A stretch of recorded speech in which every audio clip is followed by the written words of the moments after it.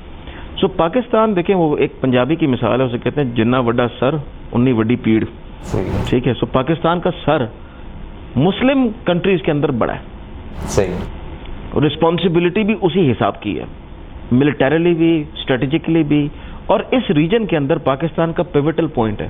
آپ دیکھیں South Asia میں Pakistan is the gateway between this side and that side. So Pakistan کی جغرافک لوکیشن بھی اتنی زیادہ اسٹریٹجک ہے کہ پاکستان انڈر دا ریڈار ہمیشہ رہے گا، اور گلوبل پاورز کی جتنی بھی کولڈ وار چل رہی ہے اس کے بیچ میں پاکستان پھنس جاتا ہے، کیونکہ ایک سائڈ پہ رشیا، افغانستان، یہاں پہ چائنا، یہاں پہ انڈیا، سو آپ اس کے درمیان بھی سینڈوچ ہوئے ہیں۔ سو پاکستان کی جو فورن پالیسی ہے وہ میرا ذاتی حال ہے آنے والے دنوں میں بہت ہی زیادہ under the so called heat رہے گی کہ آپ نے الائنسز کیا کرنے ہیں، کتنا آپ چوز کر سکتے ہیں، کتنا نہیں چوز کر سکتے۔ جیسا میں ہمیشہ سمجھتا ہوں کہ امریکہ کی بہت بڑی غلطی ہے کہ انہوں نے پاکستان کو اپنے سے دور کیا۔ پاکستان کو جتنا امریکہ دور کرے گا، جتنی ویسٹ دور کرے گی، پاکستان اتنا ہی چائنا کے کلوز ہوتا جائے گا۔ سو ہم ایکچولی کوئی اپنی مرضی سے کہیں جا کے نہیں بیٹھے۔ میں ایز این اینالسٹ جب باہر سے دیکھتا ہوں تو میں دیکھتا ہوں کہ Pakistan has been pushed into a corner where Pakistan had no buddy to rely on except China. China سے ویسی اتنی دوستی تھی، اس دوستی میں نکھار مزید آ گیا۔ ایسا نہیں تھا کہ ہم کبھی ان کے اگینسٹ تھے یا کبھی ان سے ہمارے انٹرسٹ الائنڈ نہیں تھے، ہمیشہ الائنڈ تھے، لیکن اب وہ زیادہ میگنیفائڈ ہو گیا۔ سو ایف اے ٹی ایف کو اگر آپ صرف اور صرف پرنسپلز پہ دیکھیں گے اور آپ یہ دیکھیں گے کہ پاکستان نے ایفرٹ کتنی کی ہے، تو میرا یہ خیال ہے کہ جو ایفرٹ چاہیے تھی ہم اس سے بہت زیادہ کر رہے ہیں اور ہم نے بہت ہی اسٹرانگ امپلیمنٹیشن کی ہے۔ اگر کوئی نیگیٹو حرکت کوئی ہوئی تو وہ ویسٹڈ انٹرسٹ پہ ہوگی، اس کا ہماری پرفارمنس سے یا ہمارے کنٹرول سے یا خدا نخواستہ کہ کوئی ٹیرر فائنینسنگ ہو رہی ہے، اس سے بہرحال کسی قسم کا کوئی تعلق نہیں ہوگا۔ کامران صاحب بہت شکریہ آپ کا، اور جس مفصل انداز میں آپ نے یہ تجزیات سامنے رکھے ہیں اس سے میں تو یہ کہہ سکتا ہوں بالکل، اور سننے والوں نے بھی یہ جان لیا ہے کہ آپ صرف ایک اکنامسٹ یا بزنس انڈسٹری یا ٹریڈ انویسٹمنٹ، بلکہ اس سے بہت اوپر ایز اے انٹلیکچوئل پرسنالٹی اور جو حالات حاضرہ پہ اپنی گرپ رکھنا ہوتا ہے، تو میں نے اس چیز کو بڑا فیل کیا ہے اور سننے والوں نے بھی اس چیز کو جانا ہوگا۔ I am really thankful for your precious time. تو ناظرین، آج جے ایس گلوبل کے چیف ایگزیکٹو کامران ناصر صاحب کا ویو جانا، آپ کے سامنے رکھا، انویسٹمنٹ کے پوائنٹ آف ویو سے بھی بات ہوئی، پاکستان کے پازیٹیو امیج کو اجاگر کرنے کے حوالے سے، اور بالخصوص جو پاکستان کے حوالے سے بہت سارے ایسے سوالات ہیں جس پہ کنفیوژن برقرار تھا کا ورڈ میں اس لیے یوز کر رہا ہوں کیونکہ کچھ کنفیوژن ہمیں بھی ہوتا ہے، میڈیا پرسنس کو بھی ہوتا ہے، لیکن کامران صاحب کی باتوں سے وہ چیزیں بالکل کلیئر ہو گئیں کہ پاکستان جو ہے وہ ایک بہت بہتر سمت کی طرف رواں دواں ہے۔ جو چیلنجز ہیں گورنمنٹ نے 2 سالوں میں جو کچھ سیکھا ہے، اور وہ یقینی طور پہ اس سال میں، اس ٹینیور میں، اس پورے پیریڈ میں ان چیزوں پر امپلیمنٹ کیا جائے گا، اور پاکستان بہت جلد ان چیلنجز کا مقابلہ کرتے ہوئے ایک بہتر معیشت کی طرف، ایک بہتر راستے کی طرف مزید آئے گا، تاکہ اپنے پڑوسیوں کو بھی دیکھ لے اور اپنے پڑوسیوں کے ساتھ ساتھ اپنے ان لوگوں کو بھی دیکھ لے جو پاکستان کے حامی ہیں۔ یعنی دونوں طرف کو دیکھتے ہوئے پاکستان اپنے لیے معیشت میں اور اپنی ٹورزم انڈسٹری میں اور دیگر انڈسٹریز میں آسانیاں پیدا کرے گا۔ اپنے میزبان محمد عمر خان کو دیجیے اجازت، اور اس پروگرام کے فیڈ بیک کے حوالے سے کمنٹ ضرور کیجیے گا۔ اللہ حافظ۔